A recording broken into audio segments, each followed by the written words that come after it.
So I was thinking about what your post on Peterson, Yeah. and we don't really use aesthetics in the direct political way often, but I mean, we can really make this an aesthetic. Yeah. Aesthetics is a political question. Well, and here's the thing. Yeah. He isn't an aesthetician. These are just built-in evolutionary preferences. They have no meaning whatsoever as far as that branch of philosophy called aesthetics goes, right? Because it doesn't solve a single problem in aesthetics to point to biology. No, this is what we're hardwired to like. Well, I mean, it's a pretty arbitrary. It's pretty damn arbitrary. Yeah. I don't know. I think that's got to be the lowest ebb for that guy.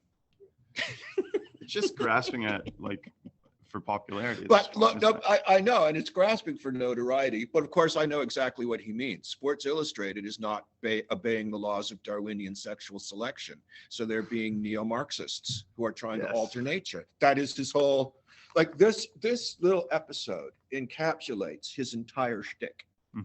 And it's a reductio ad absurdum of his entire way of thinking.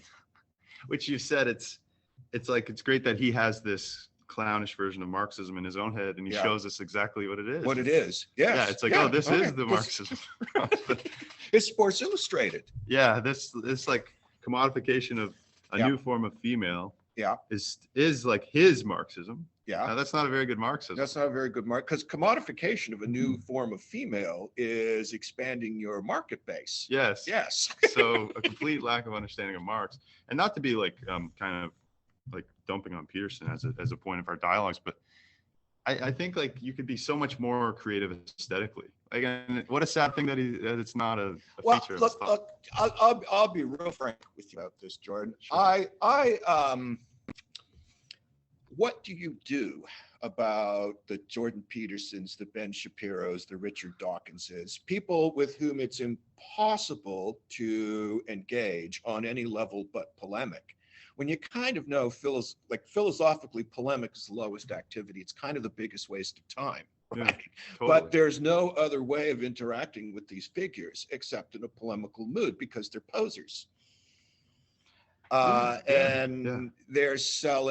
not selling ideas, they're selling a certain style, right? They're selling a kind of way of intellectualizing ideas in a certain sense, right?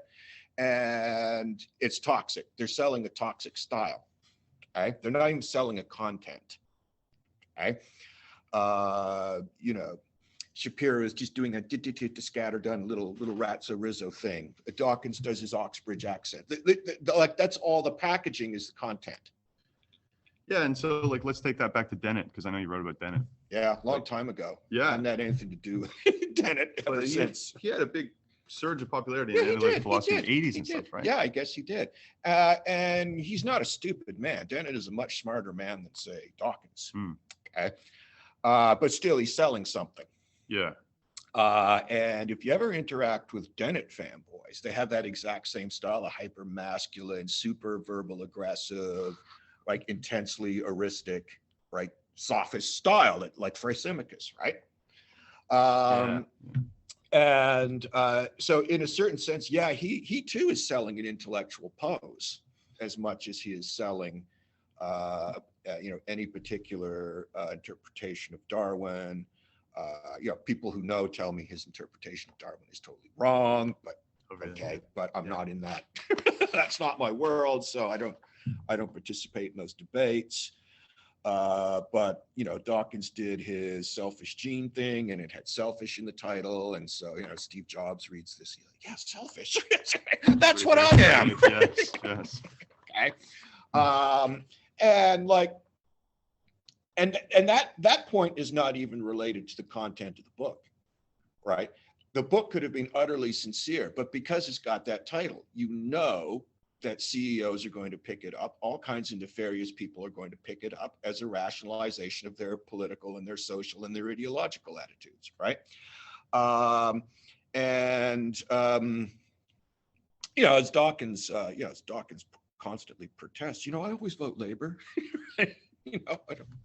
I don't vote Tory. Yeah, I'm a liberal. I'm a liberal. New thing. Yeah, but you just without even thinking for 3 seconds that you are responsible for what you say as a public intellectual, you have put a powerful tool, a powerful rhetorical tool in the hands of a certain kind of aggressive social Darwinist who wants to, justify the privileges of billionaires. Okay. So in his case, I don't know, I guess, like, what is that? That's naivete, maybe. Okay. That's just him not getting it. Right. Him just basically being a guy who has published a couple dozen ethology papers. Right. Just like all with 5 or 6 authors, right? The whole, how science papers work, right? Yeah. Yeah. And the sad thing is, it's also kind of astuteness, because it is this naivete of like, you're basically your ethical stance on this aesthetic, but it's an aesthetic itself that people are pretty astute with. So this kind of polemical aesthetic. It's that the function of beauty now is to polemicize against cultural Marxism. Yeah. By identifying beauty with like rail thin, Kate Moss type slips. I don't know what, right? Because like people have this mistaken notion. They think that Jordan Peterson is just doesn't like heavy girls, right? And it's actually more than that. This is a complete crystallization of his whole ideology about the world. Right, applied in an absurdly particularistic context, right? I'm mad that Sports Illustrated sold out to cultural Marxism. That's what he's mad about, okay? Because it's granted a certain contingency to our, constructions of beauty and aesthetics and personal beauty and so on, right? It's granted a certain social contingency to all those things that we all know, we rational men all know, are hardwired into us in an evolutionary psych sense, back in the Africans, whatever, right? And of course, I like his biology, as someone pointed out to me, that's all horse shit, right? But it's not biology, it's biopolitics. And I think that is, was that Foucault's term? Who you use that term, biopolitics, right? Where biology, science becomes a site of contested views about the self. Okay. So, like there isn't an innocent biology, I think would be.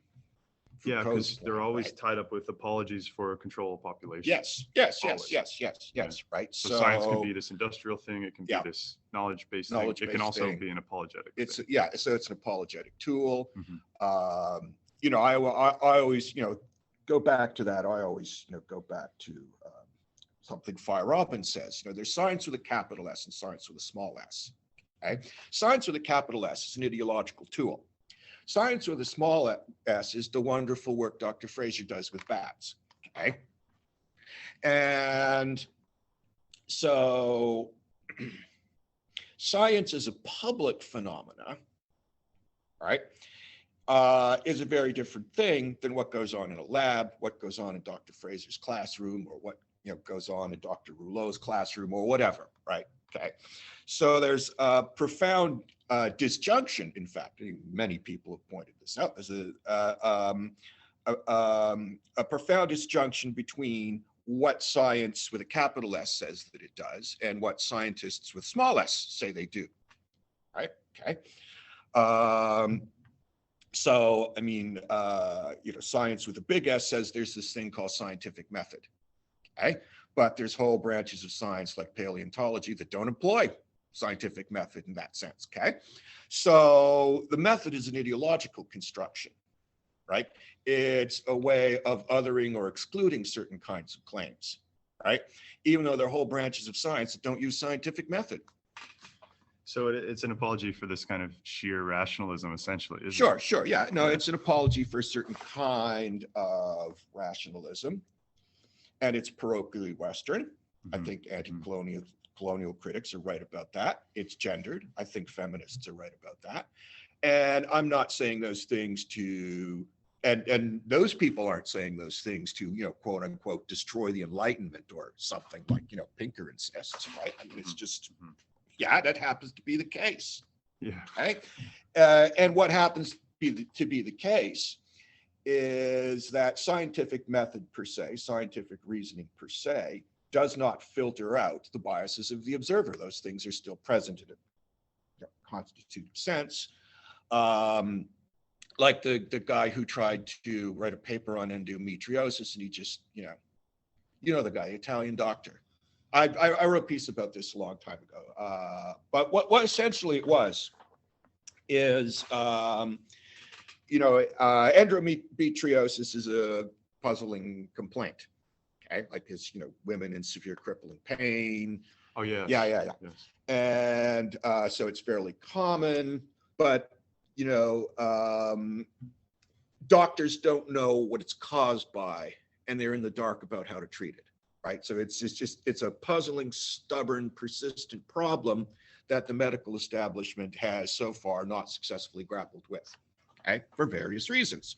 So this guy, he says, well, can we establish a phenotype, right? That's typical of endometriosis sufferers. Okay. And now you're in trouble right off the bat, right? Because you're talking about, phenotypes of the female body, right? So it turns out endometriosis have like full, beautiful lips, nice rack, this is thin, slender hips. Yes. Whoa. And this guy published it. Okay, this guy did this research, and it probably never occurred to him even once that he could be in the process of that research influenced by unconscious biases.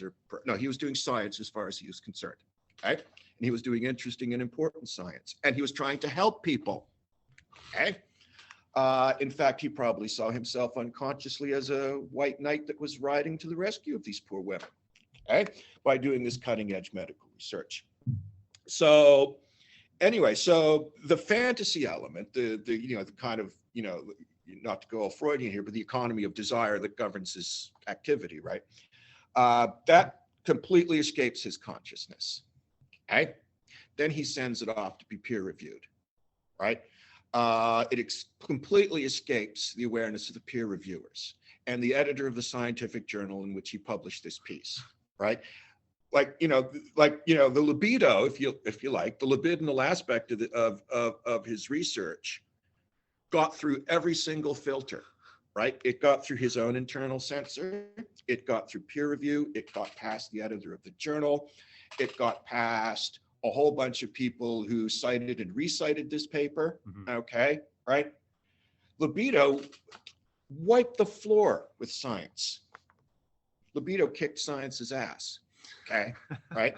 And particularly, it kicked the ass of all those processes that science employs to filter those things out, right? The so antibodies, the antibodies. Like, so it goes through my self-censorship, it goes through the censorship of my peers, it goes through the censorship of the editor of the journal, who has ultimately responsibility for what's published and what isn't. It's even gone through the censorship of a significant number of my colleagues who have cited and recited my paper, until, of course, a woman scientist picks up this paper and she goes, holy cow, look at this paper on endometriosis. This guy's just interested in boobs. Right? And on Italian women, because the study only includes Italian women. Oh, geez. Yeah. Who, well, God damn it, they're hot, aren't they? Right? Yeah. Okay, right? That's so insane, isn't it? So I don't think this guy is dishonest, right? I think he's just completely unaware of the degree to which unconscious forces can hijack supposed exercises of pure reason and supposed exercises of disinterested research, right? And we all face that problem, right? Yeah. And there's no reason Except to not. in the humanities, we're self-critical about it. They can't be, because it's not what they do. They don't do that kind of self-critique. And we're not trying to do science. But it's like, okay, like Rupert Sheldrake said, he was amazed where as soon as he got into microbiology, the first thing you have to do is to kill what you're studying. Yeah, Which is par for the course. Okay. But yeah. So what's contained in that gesture that's assumed by everybody? No one's ever thought to examine it. No one's ever thought to question it, right? It's simply laid down as a fact that in this sphere of science, you study a dead thing. Yeah, these carcasses Okay. will teach us all you need to know about carcasses will teach you so, right? Okay. And there's probably reasons for that. Yeah. Okay. Yeah. But those reasons function as unconscious biases, right? Because no one examines the reasons as such. No one evaluates the reasons. The practice is just there. The practice defines the discourse, right? And it defines it in, it defines it in a kind of direct, immediate way that is not itself an object of critique or reflection for the practitioners, right? So, for instance, why when you're learning the piano, that was a surprise to me, right? This is how you go up the scale, like that's a practice, okay? And there's good reasons for that practice. So you're saying, just for like listeners, it's the Yeah. kind of your thumb. Yeah, now the thumb. Yeah, the thumb shift. The thumb shift when you're learning the piano, right? Millions and millions of piano students learn that, and they don't question it, because why should they question it? Yeah. Right? It takes a weirdo like me to ask the piano teacher, well, why do you do that? And then she explains the answer, because you have to do this for this reason, right? It's right, okay. But that's kind of a paradigm of a practice, right? Okay. This is what you do in a lab, right? This is what you do when you're learning the piano, because generations of practitioners have simply just kind of established that this is what is done. How do you study microbial life? You kill it, okay? All right. How do you study fish in a tank? Okay. I had an interesting conversation. You know Bob Scott? I don't think so. No, he teaches biology here. And I said, like, oh yeah. Yeah. And I said to him, like, Bob, like what a fish does in a tank is completely different, presumably, from what it does in a river. And he says, yeah, right. And if you are studying fish, it's actually, it's actually a process that takes a certain kind of flair. Like you have to have the ability to take laboratory results and translate them back into wild settings, right? Where there's so many other different kinds of factors at play. So the one he said, well, a lab typically is phosphorescent light, right? He says, well, phosphorescent light is nothing like sunlight. It doesn't interact with water in the same way that sunlight does. So you have to remember, right?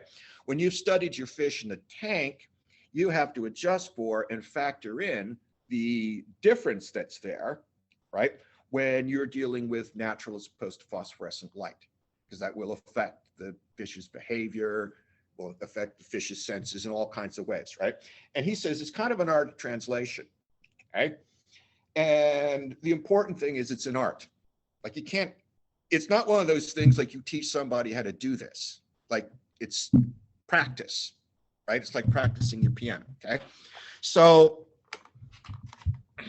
like that's that's a situation where, right, you have to mediate in a certain way between established scientific practices and the phenomenon in nature that you are talking about. Because of course, in the modern Western society, sciences, the experiment notoriously changes the object you're experimenting, right? Okay. So if I'm there looking at the zebras, and the zebras know I'm there, the zebras behave differently, right? So how do I ever get to see what zebras do, right? If I'm there potentially as observer affecting what they do, okay? And so, yeah, you got to build elaborate, disguises, right? That allow you to observe the zebra in some manner that doesn't alter the zebra, okay? And it's tricky, like observer effects are tricky, right? And so, this is the case in, it's the case in notoriously in anthropology, right? The anthropology goes and meets the Stone Age tribe in the Philippines. And is he seeing them how they normally behave, or is he seeing their behavior filtered through their reaction to his presence? Okay. And so, there's a notorious case of that. It's controversial, so I'm not going to adjudicate the matter, but, Margaret Mead did these anthropological studies in Samoa, okay? And so she goes with surveys and she asks the Samoans questions, and they answer them, and she writes that up. And there's my research, right? except to say that there's a complex etiquette that surrounds questions and answers in Samoan culture, right? So there's certain questions you don't answer honestly. There's certain questions where you sense, well, it's a kind of politeness or deference. What answer is the person looking for? I give them the answer they're looking for rather than the actual answer because, you know, I want to avoid conflict with them. Okay, so there's all these social rules that kick in and are in play once the anthropologist is there in that society. So the society does not transpire and cannot transpire in its ordinary mode with an observer there affecting people's reactions. Okay, so now if you're a good anthropologist, you're critical about that. Okay, if you're a good anthropologist, you try and adjust for that. Okay, exactly like the person who tries to adjust, right, the behavior of fish in a tank to fish in a river. Okay, so, but so at any rate, ask me another question. It gets back, I guess, to, I mean, where we started was aesthetics, which is kind of amazing because there is an aesthetic question in play with We could almost translation. post this, Jordan. Definitely. Yeah. I'm thinking raw material for us is good enough at this point, isn't it? Don't you think? Yeah. Because I didn't know your question would be so interesting. Oh, cool. Yeah. Cool. Well, Okay. I'm glad that they're the interest. So, but this aesthetic quality Sure. is, it's like, there's so much to be said for this. And at any point, if you're feeling like we're kind of exhausting it, that's okay. Yeah, Like we can, yeah. We don't need to Now, ever I have actually no problem with aesthetic judgments, say it. right? It's just, but they're imaginative philosophical place. judgments. I don't Yeah. believe at all in naturalized aesthetic judgments, as in like this is what you must like because of some just so story I told about, Australopithecines in the savannah of Africa or something, right? Yeah. So I don't think and maybe I'm too Kantian or something, right? I mean, I don't think principles of aesthetic judgment can be simply naturalized in that way. Okay. Right. I never got to the third critique. So. I know the third critique is a bugger. I heard he gets a little crazy. I've started it a few times. Yeah. Yeah, we should discuss that with Brady sometime. Oh yeah, is he a big third critique guy? Yeah. I think, Yeah, well, at he's least he'd read it. Because that's the real Kantians. All the way pure through. reason. Yeah, that was easy. Let's get to That was easy. Let's get to the important book, right? Yeah. Well, but it is a true failure of imagination to be like, and I think that's what's my focus lately is like, let's like be imaginative about nature. Our last discussion we talked about for a long time about how there's factors that, I mean, like, okay, Bergson used the word contraction. We have to contract our attention just to talk about these things. Yeah. So, I mean, let alone to make a conceptual model, and then it's all these contractions. Sure. Yeah. So, I mean, like the imagination it takes. Like modeling is a whole area. Like I don't understand. It's another practice, but isn't it's another practice, and it's become a complex practice, Mhm. right? And it's become a contested practice. Like, what exactly is the significance of modeling? Yeah. Right. Yeah. And don't ask me about it. Yeah, it's like way outside of my pay grade, but Yeah, that's. but totally still, not our like field, no, I mean that is like a vital question now for people who do economics or people who do environmental studies. What is the nature of what is the relationship of modeling to the thing modeled? Mhm. Okay, and there's apparently ways you can go astray in that process. From the start. Okay, Yeah, so from like the I was reading kind of Fukuyama's not newest, Yeah. but one of his newer books, like The Origins of Political Order, and Sure. then Yeah, really interesting. But in the very beginning, he says we're going to assume what the economists assume, which is that humans are rational sure. Yeah, judges of what's happening. sure. It's like, okay, from the start, you've already kind of made a real All right. arbitrary step Okay. here. Okay. And what do you think about that? It's like we have to make these presuppositions just to begin an area of like, Okay, sure. pursuit. So how do you do economics Mhm. without positing Homo economicus in some sense? yes, I don't know. That's a question for them. I don't have the yeah, answer for that question because Homo economicus is in a certain sense focused on material values. Material values are quite important. Okay. So, and like I am a Marxist up to the point where I would say, well, yes, there is a certain sense in which, ideology, right, is a response to stressors that indicate, underlying material tensions and underlying material. Great. That's great. That's a great model for understanding all kinds of phenomena, right? But I think at least in the 20th century or the 21st century, we've also kind of seen the limit of that. There are people who stubbornly refuse to behave like Homo economicus is supposed to behave. So the so-called what's wrong with the people in Kansas, right? They vote for the fundamentalist Christian gun nut who empties their pockets. Why the hell did they do that? Okay.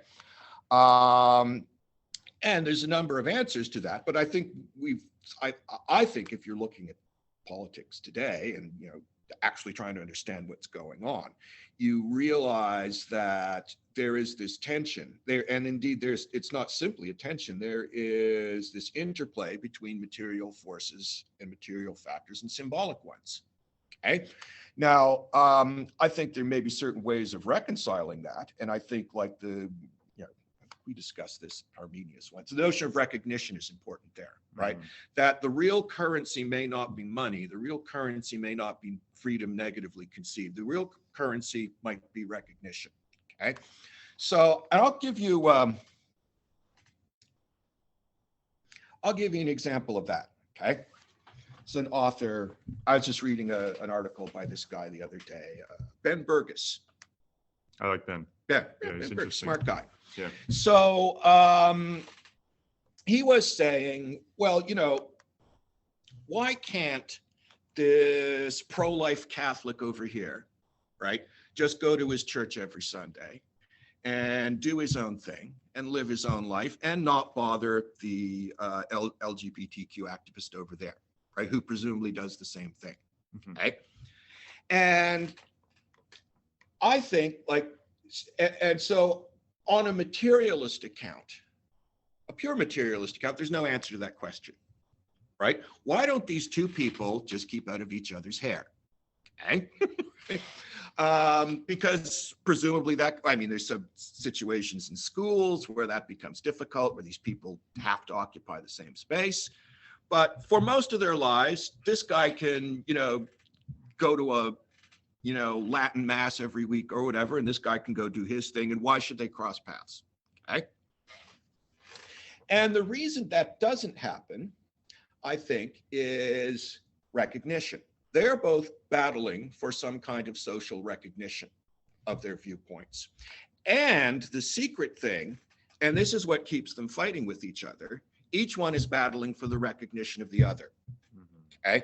I want you to recognize my story, and you want me to recognize my story, but they're clashing stories, right? And that's the point. And precisely at that point where someone like Burgess says, well, these people should simply diverge. That is precisely what intimately connects them and keeps them battling with each other, okay? It's the problem that Hegel points to so many times in the phenomenology, like in the master and slave dialectic and so on. How do I get the other to recognize me as a subject? Okay. Yeah. And how does that other as a subject get me to recognize them in turn, right? And this is a constant struggle. This is the battle. And I think that and I would even put it this way: material benefits themselves get swept up in that dialectic of self and other, right? So, I could say I were Justin Trudeau, okay? And I want to help people get better mental health services, okay? Or even better, I want to give people guaranteed basic income. Okay. Okay. Now, as Derrida and all these people tell us, there's a real complexity to the nature of the gift. Okay. I can perceive the gift as an insult. Okay. Because I can perceive it as quote unquote charity. Right. I could perceive or frame that gesture of recognition from the other as an implied or implicit gesture of subordination. So that's not sheer materiality. That's not sheer materiality. That's also recognition. That's also the complex and difficult dialectic of gift giving and gift taking, which, if if you've ever had a family at Christmas, right? Right? Listeners, if you have families. There's a deep, gift giving is a fraught process. Yeah. Okay? Because there's all kinds of things that can be implied by the gift that you don't mean to imply, right? And I've heard someone who basically said to me, the point where my marriage fell apart was where my husband just gave me this really shitty gift. Okay? And like that's true. Yeah. Right? Because gift giving, which is supposed to be the most affirming, loving thing, right, can also have the complete opposite significance. Okay. And also gift refusing. Okay. So, and this is another example that was relayed to me at some point. I think I don't know what paper I read this in, but it was an Afghan guy. Okay. And he said, why does NATO fail in Afghanistan? And why specifically said does Canada fail in Afghanistan? At least I'll give you a story. So they're the Canadian boys and they go into this village. Okay. And, there's some concerns in that village that there's some Taliban infiltration. So we're doing a hearts and minds operation. Okay. We're going to go in there and build them a well. Okay. So that's going to be a hearts and mind thing. So the other Canadians gave us a well. Okay. What did the Taliban give us? We're getting more from the Canadians than the Taliban, right? So we're just going to do a material calculation, essentially that we can buy these people with a well. Okay. And if we just buy them with a well, we can, get them to send their girls to school and all these things that are our supposed policy objectives in this part of the world. Okay. So you go into the village, and so the village elder comes out. There's two Canadian officers. I think it was like a man and a woman or something, right? And he comes out with 2 cups of tea for them. Okay. Now they've got like a handbook or so, whatever, rules for living in Afghanistan, and it says don't drink the local water because you could get sick. Okay. Okay. So here comes a guy with he has 2 cups. He's coming. He's like an older gentleman, right? And he offers the tea, and they go, no. We're not supposed to drink the local water. I don't know if they said that or made that clear to them, but they turned down the cups of tea. Okay. And he said, I'll guarantee you that's a Taliban village tomorrow. Okay. Because when the elder offers you a cup of tea, you goddamn take it. It's like you just drank. So that's the recognition at play. That's the recognition that, and the recognition is one of pride in a certain sense, right? You come bearing a gesture of respect for me. I come bearing a gesture of respect for you. And we trade the gestures. And even though there's an inequality in the giving of the gift, that return gesture reestablishes a sort of equality so that the other person doesn't feel condescended to. Okay.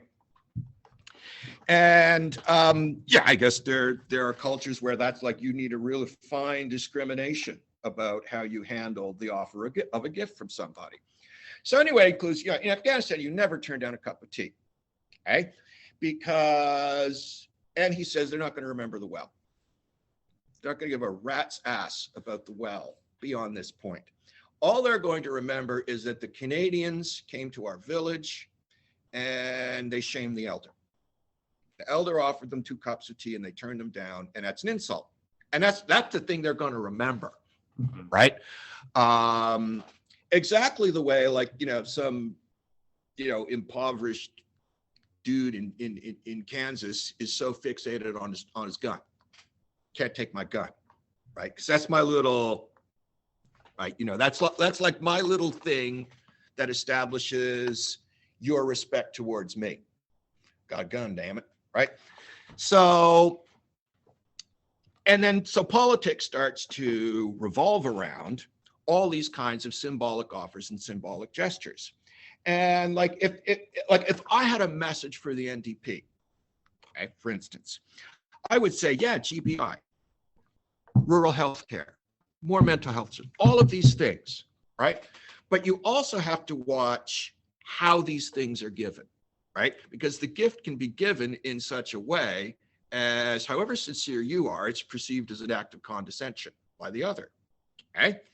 So GBI, well, the government thinks I'm a lazy bum, right? Is how certain people are going to read that gesture, okay? And so the problem of political communication is not only how do I give somebody X, Y, or Z in the material realm, but also how do I give it in such a fashion that it's perceived as a gesture of recognition, okay? So it's two sides to the question, okay? So like if you're kind of, I don't know, what's the phrase, vulgar Marxist, right? Like you're just a hardcore, you're not going to perceive the symbolic dimension of material politics, okay? Because the two go together. And like, I'm not saying separate the two either, right? Because that's the Republican Party. We'll give you all these symbolic cultural victories while we empty your pockets, and you'll take that as a fair trade, okay? And that works for a shocking number of voters, right? You can keep your gun, right? You can wave your Bible. You can do all these things. We'll empty your damn pockets, but we'll leave you with your respect. Yeah. Okay? You made yourself. Or yes, whatever. Okay. And I think progressives and liberals fall down when they don't realize how powerful an appeal that makes, right? That the people in Kansas will vote essentially on goods achieved in the symbolic realm at the expense of their own material benefit. And then, of course, then you're trying to benefit them materially, and you're frustrated as hell because you're like, how come these people don't want a mental health care clinic? How come these people don't want Medicare? How come these people don't want GBI, right? Poll after poll shows that they do want those things. Like even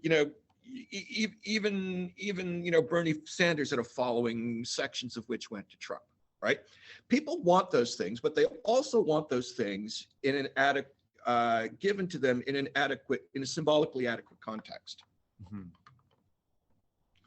Yeah, and that's the so trick. Interesting.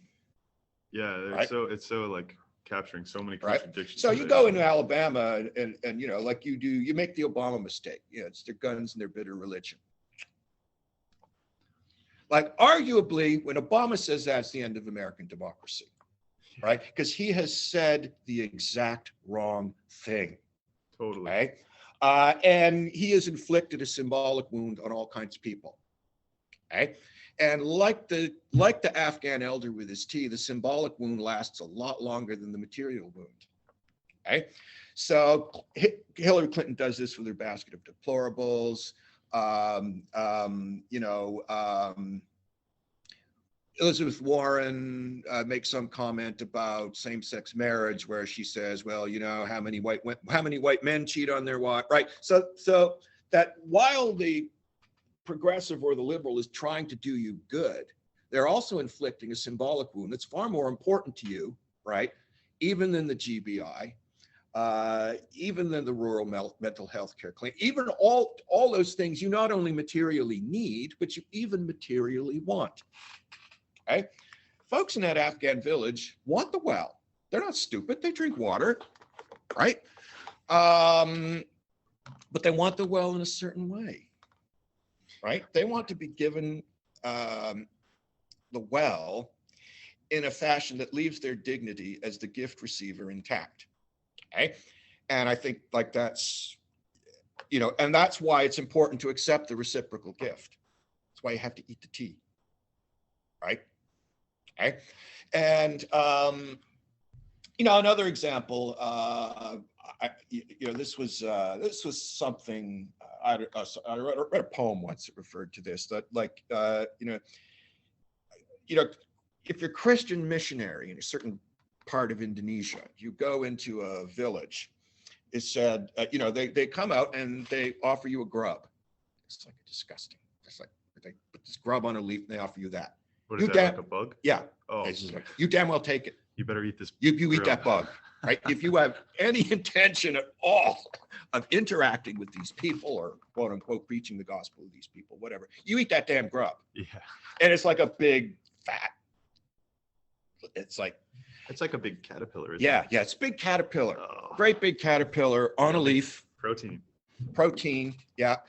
And you eat that damn bug, right? You drink that damn tea, okay? You give the hick in rural Alabama his GBI, but you don't insult his Bible, okay? Like you do all those things. Mhm.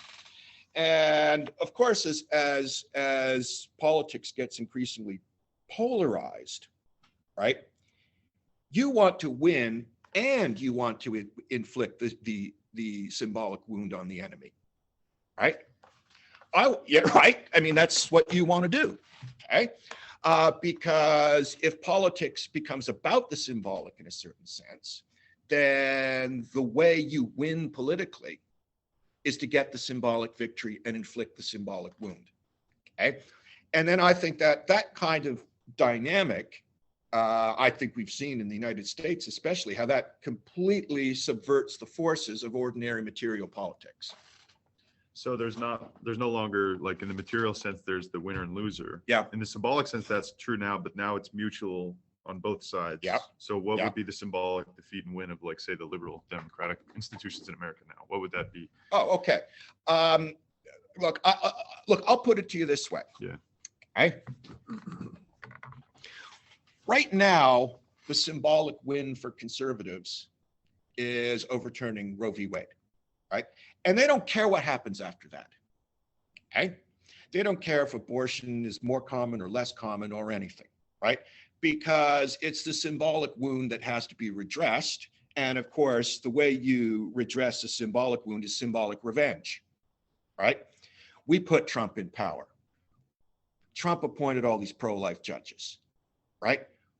We have addressed the symbolic wound by getting revenge, because that's what overturning Roe v. Wade is about. It's about revenge, right? It's about, the pink pussy-headed ladies made fun of Trump. Damn, we're going to get them. Yeah. Right? And we're going to get them where they live. We're going to get them where it hurts, okay? And so I think, the corresponding sense of that on the other side is that, we want to win certain symbolic victories in the name of secularism, right? We want to force that kid in Alabama to learn Darwin, okay? Why?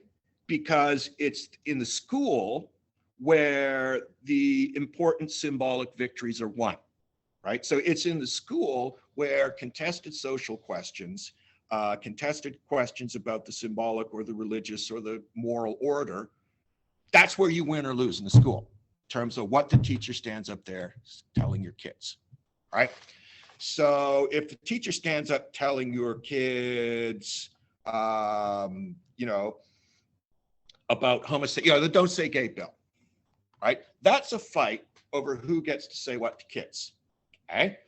And conservatives want that victory, right? Conservatives want a world in which your quote unquote fancy liberal teacher doesn't win symbolic victories over you every single day by telling your kids things you don't like, okay? Liberals and progressives want that same win, right? And so the reason I brought up schools earlier is, like, schools are kind of where the shit hits the fan, right? Schools are where, to go back to Ben Burgess, that guy over there and this guy over there, if they both have kids, now they're on a warpath, right? They're on an inevitable trajectory to conflict, right? And so, like, when Republicans go after things like education, when Republicans go after things like the media, that's very savvy on their part, right? Because they're realizing that that's where victories are won, where politics is made in the symbolic order, right? So yeah, I don't want. It's like Disney, right? I don't know I don't know what it was exactly that set off the whole anti-Disney thing. I haven't been following that, but and so, like, this is going to. I don't know the details, but, like, economically, this is going to cost the state of Florida a bunch of money. Mm-hmm. Materially, it is a stupid thing for capitalists to do. It is an anti-capitalist, uncapitalist thing for them to do, right? But the capitalist is now faced with the fact that he has to make compromises, not with the state like he used to, right? So it used to be, The capitalist had to compromise with the state on like the weekend or labor laws or child labor, right? The capitalist now thinks he gets a better deal by compromising with the populist than he does by compromising with the state, right? So yeah, the anti-gay thing will cost us money, okay? But not as much as progressive taxation would cost. Like I think, like from to revert back to the material perspective, the capitalist class in the United States has made a kind of devil's bargain, right? To keep our current tax regime or current tax structure, to keep our highly deregulated economy. It's not going to be like a thing like in the days of Roosevelt where we make a deal with the state, right? We're going to make a deal with the populists. We're going to make a deal with the fascists, essentially, right? In that we'll give them some symbolic victories in the sphere of culture, even though that's going to cost us our bottom line to some degree, but it's not going to cost us as much as Bernie Sanders. Like, that's the thing. Yeah. Right. Bernie Sanders is going to cost Disney a lot more at the end of the day than Ron DeSantis is going to cost Disney. Right. I think that's the calculation they're making, which is why, why do they continue to support the Republican Party when the Republican Party does all these things against the LGBT community, and the LGBT community is an expanding market that we want to exploit.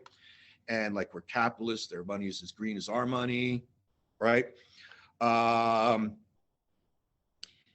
It's because I think they've made a very, I guess you'd have to call it a shrewd a shrewd political calculation, right? We have more to lose from democratic socialism than we have to lose from fascist populism, even though fascist populism is going to cost us, right?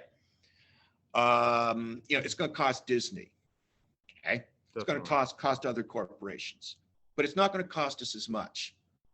Well, I'm interested that you say fascist populism. So I thought you meant the calculus of like, who's going to buy Disney Plus? Yeah, probably the more liberal, highly educated family, middle class. And we still want to sell to them. And we want to sell to them. Yeah. So the symbolic gesture there is to make, like, I don't know, more princesses, more princesses, have a couple, have a Disney movie where two like guys sexual kiss, identity, gender problems. So Disney wants to do all those things for its bottom line. Yeah, this is what you were meant. But Disney also has to concede the fundamental political fact of the United States, whereby if capitalism is going to secure its long-term interest in terms of its ability to evade taxation, its ability to employ punitive discipline on its workers, its ability to union bust, Disney's going to have to give on that. And these symbolic signifiers. Yeah. Disney's going to have to give on the signifiers, at least in certain states. Okay. Because it's, the fortunes of American capital are tied up with the Republican Party. Okay. And because it's, in partly that's because the threat of the Republican Party helps discipline the Democrats. Okay. That's how it works. I don't know which donors call up Joe Biden. I'm sure some donors call up Joe Biden. Right. I'm sure Raytheon calls up Joe Biden and says, hey, you're thinking of an arms package for Ukraine? Great. Have we got this? Okay. I'm sure that happens. Yeah. Right. And so they get to say to the Democrats, well, look, if we give enough money to the Republicans, they'll run their attack machines. We can fund their political attack machines. We can fund their political pit bulls. Right? We can fund their political war against you if you cross us. Right? So, it's a matter of the minority side, in fact, as far as the population concerned, having the zeal and energy to be even able to some degree to cow capital. Like not to a hugely, extent, like they're not going to bring capital down. Okay. That alliance is still necessarily a two-way alliance, but certainly they can put pressure on capital, right? Precisely to give it those victories in the symbolic dimension that it craves, right? And that it craves, yeah, in some senses, a certain satisfaction for lost material interest. Because like the guy in Alabama, to go back to him, he doesn't believe he's getting GPI, right?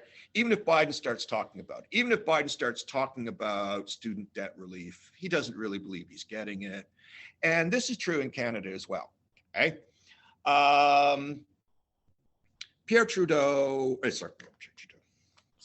Justin Trudeau, I'm going to put $10 billion into healthcare.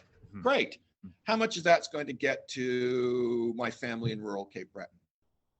Not a heck of a lot. How much of that's going to get to Outport, Newfoundland? How much of that's going to get to Northern Alberta? It'll be concentrated. The effect of that spending will be concentrated in larger population centers, necessarily and inevitably, where people's services are going to be better, right?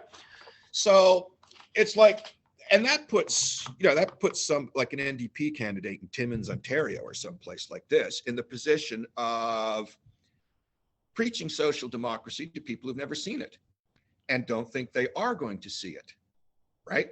They think that those, social programs, healthcare, mental health care, material care, they actually, I was going to say they think, but actually they know that the effect of that's going to be in Toronto.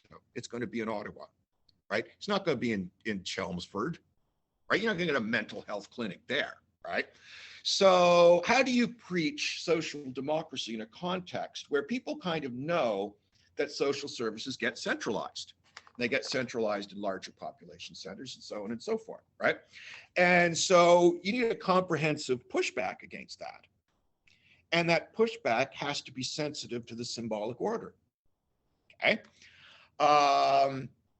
And like, I'm not in politics, so I don't know how to do that, okay? Right? And like, if you're in the NDP, this is a significant problem, right? Because you are a social democratic working class party that seems to primarily appeal to an educated electorate in major rural centers, okay? And I don't know what you do about that. Yeah, and so like, it almost makes sense. Maybe we could clue up on this. We're approaching the hour here, or I think we're past it. But so it is almost an aesthetic question for us, given that we're sitting in this kind of like, we're having a dialogue. Yeah, we're thinking about the humanities, right? And like, maybe there's an answer out there. Maybe I just don't know how it's done, right? Yeah. Well, so many of these but things. Jug Meat, let's get Jug Meat on here. Oh yeah, we're gonna get. What are you going to do about this, right? And he'd be a great guest. Oh, I'm sure he would. But so many things we talked about today tie into this, because we started with the aesthetic and how people are pulled into the theater of it, and then practice, and so all of these things play, right? So the practice of doing politics is not. It's not about. I mean, it is about convincing the people down at Outport that they're going to get something and completely failing that, as much as taking that, like just falling on that sword and lying to people. I guess. But so like, I guess. Yeah, because that seems to be the strategy now. We're going to fall on our sword and lie to people. Yeah, just lie. Yeah. Just tell them. And then you can't have a shiny, nice suit and convince someone like that who's actually working. And sure. I mean, sure, because there's a profound trust gap there. Yeah. Right. And like, so far, social democratic politics hasn't found a way to cross that gap. Right. Because the only material benefits that the worker sees come from the capitalist, right? Like, that's what he sees. Like, so if I'm in Cape Breton and I have a nice house and I have a nice car, where did I get that? I went to Alberta and I work for Suncor, right?